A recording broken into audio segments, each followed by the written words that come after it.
Okay, hi guys. As requested by you all, today will be a video on center of gravity and stability. Okay, so to talk about stability, I need to first explain what is center of gravity. So center of gravity is a point where the whole weight of an object seems to act. So for regular objects, it will always be in the middle, which is why you can balance a ball by, basketballers, they always put their index finger on the middle of the ball and then it balances. And then for paper, it's also in the middle. Yeah, so that is where you put your finger to overcome the center of gravity. That will cause the object to balance. And today we'll see why does it balance. Okay, so you can see here when you have a pivot on a block, you see here. So what happens is the pivot will exert a normal reaction force which overcomes the line of action of CG, which is also known as the weight. Okay, so that's what causes it to balance out, because the forces overcome each other. Okay, and then it is equilibrium. That's why the block stays there. Okay, but then to look at it from another angle, another perspective, is what we have at the bottom, you see here. Okay, now this looks a bit complicated. Let me show you in greater detail. As we can see in this diagram, when you put the block on a pivot, okay, the block breaks up into two parts. Okay, so there is one dotted line in the middle which separates the block into two different parts. Okay, and the two different parts will have their own center of gravity, and the two different center of gravity, as we know, is the same. Why are they the same? Because the pivot cuts this block into two equal parts. We have learned that this pivot is put directly in the middle of this block. So this block is broken up into two different parts that are of the equal same size, and everything is the same. Okay, they are equal. So what happens is the center of gravity of these two blocks will also be in the middle, okay, because they are uniform objects. And then they will have the same center of gravity. They will have the same weight on both sides. So because they have the same weight on both sides and the same distance, they both create a moment that is going to overcome each other. Okay, as you can see here. Okay, so each side is going to produce a moment because it has a center of gravity and a distance, and that will cancel out the other side. So you can see here the clockwise moment is equal to the anti-clockwise moment here. So this object is balanced, and as we say, the principle of moment is achieved. Now, as I've said earlier, for regular objects, the center of gravity is always in the middle. Okay, and how I like to find the center of gravity is I normally add two lines, okay, from the edge to another edge, okay, and then another one, the edge to another edge. So that will tell me the center of the object, and then the center of the object will be the center of gravity. Now, for regular objects, this is no concern. It's very simple. The challenge is when you get to irregular objects, okay, objects that are non-uniform in shape or whatnot. Yeah, okay, so we are looking at 2D objects, by the way. Okay, so what happens is that to find the CG of an irregular object, you're supposed to hang the object at two different positions, and then you will draw vertical lines downwards. Okay, now the reason why you draw vertical lines downwards is sort of like that. Okay, you want to find the point of intersection. That's the main goal when you are hanging the object at two different positions. Okay, so basically it's just three steps. Okay, you make at least two holes on the object. You can make three, as long as there are at least two holes, that's fine, because you want to intersect. Okay, and then you hang the object at two different positions, and then you draw a vertical line downwards. The point of intersection would mark the center of gravity. Very, very simple. Okay, now I'll get to stability.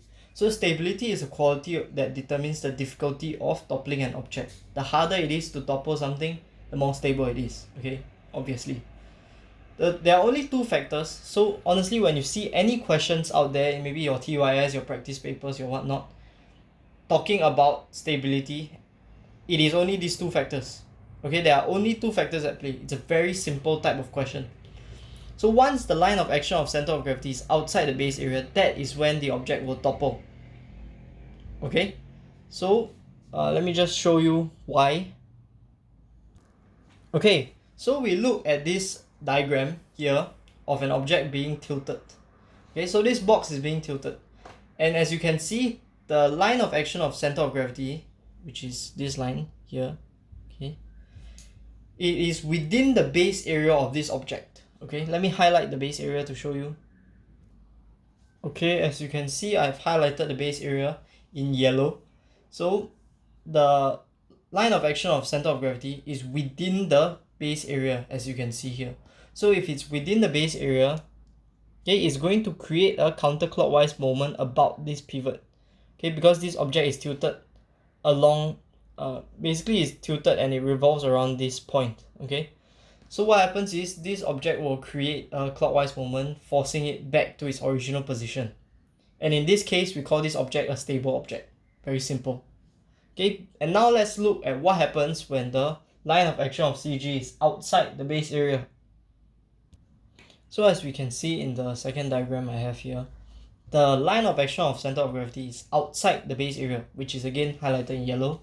Okay, so what happens is this line of action of CG is going to form and create a clockwise moment in this case to cause this object to topple.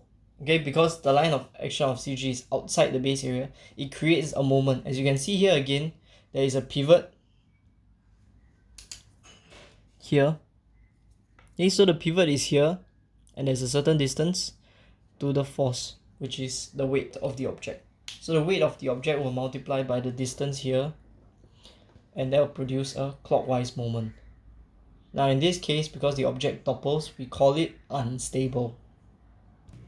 So I hope that is a good explanation to tell you the significance of this sentence. So once the line of action of CG is outside the base area, the object will topple. Okay, so the explanation, I've just gone through that. So now let's look at the factor.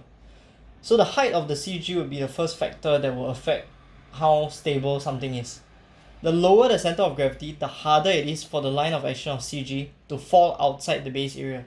Okay, this can be very obviously shown here in this diagram. So let's take a closer look. As you can see in this diagram, I have shown you all that if the CG is lower, what happens is you can see that this line of center of gravity has a wider range to travel. Okay, so I can tilt it, and as long as this line stays within this base area, which is quite a big range, as you can see, it's quite a big range, right? So it is quite stable. Whereas you compare it to this one, you can see that the range is smaller.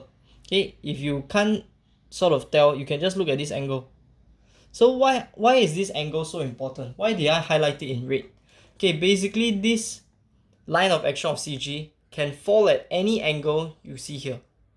The moment it's out of this angle, it will topple. And you can see that this one, the angle is much bigger compared to this one. So what does that mean?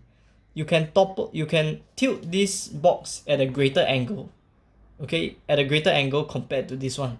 So in this case, this object will be much more stable. Now the second and the last factor for stability is the base area. Okay, very simple, base area. Okay, the larger the base area, the harder it is for the line of action of CG to fall outside the base area. I mean, this is common sense, right? If it's bigger, if it's wider, then it's harder to topple. Okay, so as you can see, I've used the same type of explanation here. And to ensure only the base area is different, you can see that the height of the CG is the same.